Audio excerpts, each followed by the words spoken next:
அனைவருக்கும் என் காலை வணக்கம். எல்லாரும் எப்படி இருக்கீங்க? நல்லா இருக்கீங்களா? இப்போ என்னன்னாக்கா தாத்தாட்ட கொஞ்சம் திங்ஸ் வாங்கிட்டு சொல்லியிருந்தேன், அதான் பார்த்துட்டு இருக்கேன். அந்த மக்கானா ஃபஸ்ட் எடுத்து பார்த்து மக்கானா நல்லாயிருக்கும், டேஸ்ட்டு ரோஸ்ட் பண்ணி கொடுத்துருப்பாங்க, நல்லாயிருக்கும். அப்புறம் ஒன் பை ஒன்னாக திங்ஸ் வந்துட்டு பார்த்துட்டு இருந்தேன், என்ன வாங்கிட்டு வந்திருக்காங்கன்னு சொல்லிட்டு ஒவ்வொரு பயிரெலாம் வாங்கிட்டு வர சொல்லியிருந்தேன். கொஞ்சம் பயிர் திங்ஸ் வேணும் அப்படின்னு சொல்லிட்டு வாங்கிட்டு வர சொல்லியிருந்தேன். அதெல்லாம் வாங்கிட்டு வந்திருந்தாங்க தாத்தா. அதெல்லாம் செக் பண்ணிவிட்டு பொழுதே போல காலையில் எரிச்சலாக வந்துச்சு. சரி ஓகே நம்ம எதாவது எடுத்து வைக்கலாம் அப்படின்னு சொல்லிட்டு எடுத்து வச்சுருந்தேன். அப்படியே அந்த கேப்பில் ஒரு டேட்ஸ் எடுத்து வாயில் போட்டுட்டு கொஞ்சம் எனர்ஜி கிடைக்கட்டும், இந்த டேட்ஸ் எனக்கு ரொம்ப பிடிக்கும், அதை கொஞ்சம் வாயில் போட்டு எனர்ஜி கிடைக்கட்டும்னு சொல்லிட்டு அதோட கையோட என்ன பண்ணியாச்சுனாக்கா மிக்ஸி ஒன்று வாங்கியிருந்தேன், புல்லட்டு மிக்ஸின்னு சொல்லிட்டு. அது என்னென்னா இப்போது ஆன்லைனில் வந்துட்டு அது நல்லாவே வந்துட்டு மூவ் ஆகிக்கிட்டு இருக்கு. நான் ஆன்லைனில் தான் ஃபஸ்ட்டு பார்த்தேன், ஆனால் எனக்கு அது சாட்டிஸ்ஃபைடாகவே இல்லை. ஆனால் நிறைய ஜார் கொடுக்காங்க அதில், ஆனால் இதில் வந்து 2 ஜார் தான் வருது. ஆனால் குவாலிட்டி வைஸ் நல்லா இருந்துச்சு. நான் சத்யாவுக்கு வந்துட்டு போயிருந்தேன், அப்போ வந்து வாங்கியிருந்தேன். வாஷிங் மிஷின் வாங்க போகும்போது இந்த மிக்ஸி வாங்கியிருந்தேன். நம்ம ஒன்று நினச்சி போவோம், ஒன்று எடுக்கலாம் அப்படி சொல்லிட்டு போகிறச்சில் அது ஒன்று நமக்கு ஒன்று கிளிக் ஆயிரும், நம்ம எக்ஸ்ட்ராவே ஒன்று வாங்கிட்டு வந்துடுவோம். அது மாதிரி தான் இந்த வட்டம் மிக்ஸி வாங்கிட்டு வந்துட்டேன். ஆக்சுவலி மிக்ஸி இருக்குது, பிரீத்தியில் தான் வச்சுருக்கேன் நான். பட் இது எனக்கு கொஞ்சம் ஆசை எடுக்கணும் அப்படின்னு சொல்லிட்டு ரொம்ப நாளாக யோசிச்சுட்டு இருந்தேன் ஆன்லைன் எடுப்போம்னு சொல்லிட்டு. சரி ஓகே அன்றைக்கி போகிறச்சில் வந்துட்டு எடுத்தாச்சு, நேராகவே எடுத்தாச்சு. நல்லாயிருக்கு, குவாலிட்டி வைஸ் நல்லாவே இருக்குது. நான் யூஸ் பண்ணிவிட்டு உங்களுக்கு கண்டிப்பாக நான் ரிவ்யூ கொடுக்குறேன்.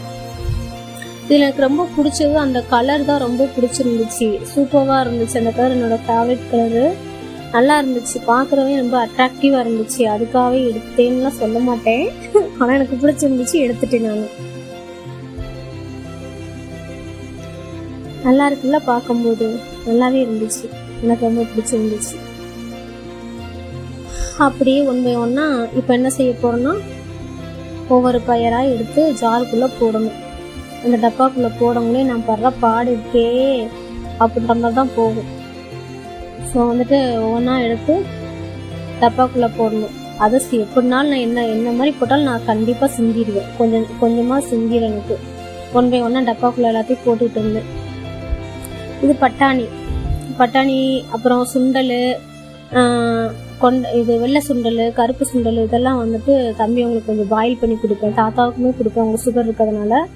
ஸோ வந்துட்டு கொஞ்சம் பயிர் சேர்த்தா நல்லதுன்னு சொல்லிட்டு கண்டிப்பாக பயிர் இருக்கணும், அப்போ தான் குழம்புக்கு எதுனாலும் தேவைப்படும்னு சொல்லிட்டு பயிர் வாங்கி வச்சுக்கிடுவேன். வீட்டில் எப்பவுமே ரெகுலராக வச்சுக்கிடுவேன்.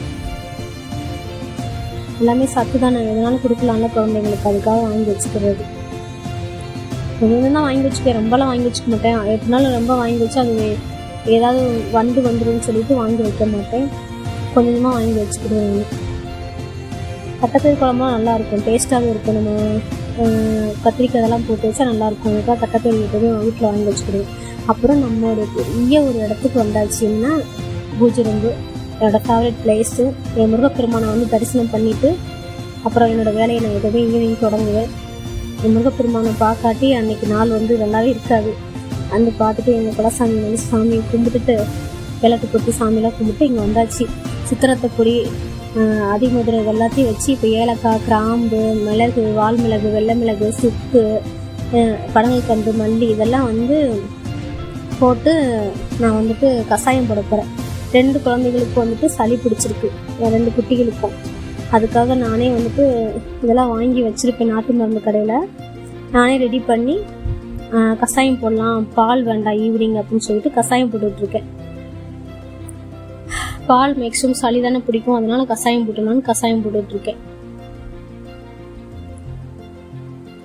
இது பொடி அரைச்சாச்சு. அந்த பொடியை அப்படியே மிக்சியில் போட்டு நல்லா வந்துட்டு மிக்சியில் போட்டு அரைச்சி முடிச்சுட்டு அந்த பொடியை அப்படியே வந்துட்டு அந்த வாட்டரில் சேர்த்து நல்லா வந்து பாயில் பண்ணணும், நல்லா அதை இறங்கணும். ஆக்சுவலி ஒரு ஒரு ஒரு நம்ம 20 மினிட்ஸ் வந்து வச்சிடணும். 20 மினிட்ஸ் அது நல்லா வந்துட்டு பாயில் ஆகி அதோட எசன்ஸ்லாம் நல்லா இறங்கி பனங்கல்கண்டு சேர்த்து பிள்ளைகளுக்கு கொடுத்தா கொஞ்சம் சளி வந்து கம்பல்சரி கொஞ்சம் கேட்கும், நல்லாவே கேட்குது. அந்த தலைவலி அதெல்லாம் போயிடுது. அதுக்காகவே வந்துட்டு தம்பி அவங்களுக்காக நான் ரெடி பண்ணினேன். இன்னைக்கு எந்த ஸ்நாக்ஸும் எதுவுமே பண்ணலை, நான் ஈவினிங் ஏதாவது ஸ்நாக்ஸ் பண்ணுவேன், இன்னைக்கு எதுவுமே பண்ணலை. தம்பி அவங்களுக்கு இந்த கஷாயத்தை மட்டும் கொடுத்துட்டு பிஸ்கட் வாங்கிட்டு வந்தாங்க தாத்தா. பிஸ்கட் வச்சு மக்கானா அந்த ரோஸ்ட் இருக்குல்ல அதை வச்சு தம்பி அவங்களுக்கு ஈவினிங் கொடுத்துட்டேன்.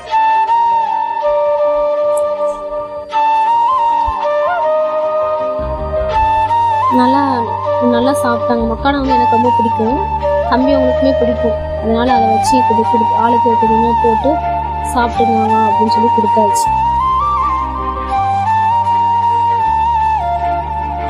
நல்லா இருந்துச்சு, ரொம்ப காரஞ்சாரமாக இருந்துச்சு. இந்த கஷாயம் சூப்பராகவும் இருந்துச்சு. ஸோ இந்த வீடியோ பிடிச்சிருந்தால் லைக் பண்ணுங்கள், ஷேர் பண்ணுங்கள், கமெண்ட் பண்ணுங்கள். தேங்க்யூ ஃபார் வாட்சிங். பாய்.